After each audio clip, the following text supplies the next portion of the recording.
I met Jeff when I was just a freshman in college at the University of Illinois.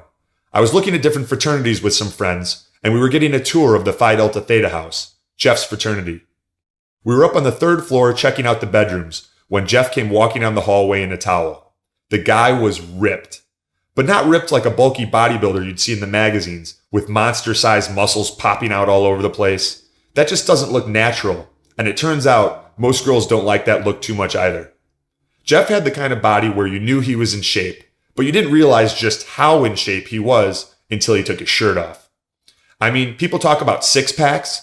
Jeff had an 8-pack. He had the kind of strong, lean body that every guy wants, and every girl wants to, well, you get the idea. I don't want you thinking I'm making any of this up. Here's a picture of Jeff from a few years after we graduated, but you can still see the kind of shape he's in. Now, I was on the soccer team at the University of Illinois. I worked out like 4 to 5 times a week, and I ate what I thought were healthy foods, but I still didn't have a body like that. When I first saw Jeff with his lean, muscular body, it made me want to go home and do 1,000 sit-ups and then run until I collapsed. And guess what? When I got back to my dorm, that's exactly what I did. I was so sore the next day. I felt like someone had clobbered me in the stomach with one of those wooden fraternity paddles.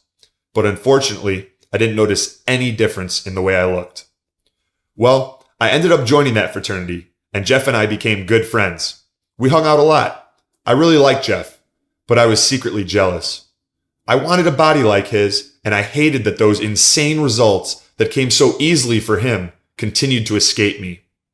I always paid attention to what he ate, to see if I could get any clues about his secrets. When we'd talk, I'd ask him about his workouts to see if he was doing anything different from me to get his incredible results. The weird thing was, Jeff never worked his abs. Sure, he worked out a lot, but when I'd see him at the gym, he was never on a treadmill or a piece of cardio equipment.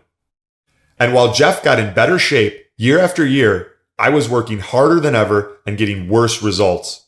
I felt helpless, like I was destined to struggle with my weight forever. And you know what I did? I blamed it all on my genetics.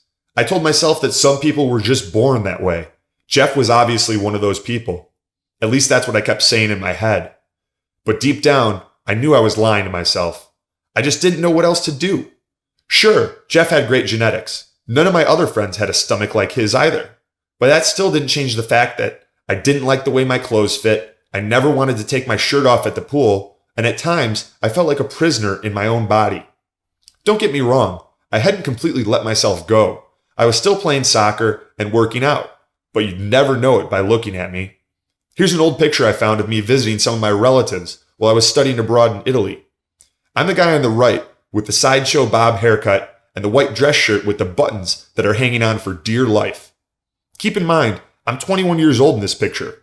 I'm supposed to be in my prime, but I'm carrying 20 to 30 pounds of unwanted body fat, not to mention the worst haircut ever. But I digress. My luck finally changed when a few unexpected circumstances forced me to either find a solution for my lifelong struggle with my weight or end up fat, unhappy, and unhealthy. I'll share a little bit of that story in just a second. Now, before I share some of my secrets that helped me finally get this problem solved, I want you to understand one very important thing. It's not your fault. The foods we're being told are healthy are the same foods that are making us fat. The exercises we're told to do in the gym are creating the exact opposite results of what we want. They're burning muscle and creating stubborn belly fat that won't go away no matter how hard you try.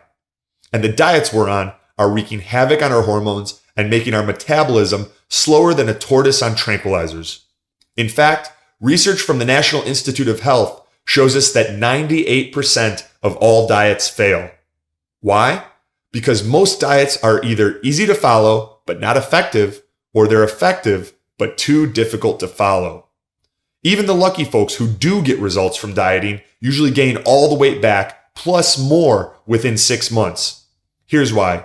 Diets are created to produce temporary results. It's one of the ways the diet industry continues to grow year after year. They need us to stay fat. For every one of us that successfully loses the weight and keeps it off for good, that means one less customer for them. It is a scam. Listen up. The game is rigged, and they're laughing all the way to the bank while we're torturing ourselves in the kitchen and on the treadmill, but getting nowhere. Fat loss isn't just about doing the things other people aren't willing to do. It's about knowing the things other people just don't know. It doesn't matter how hard you try. If you've got the wrong information, you're never going to get the results you're after.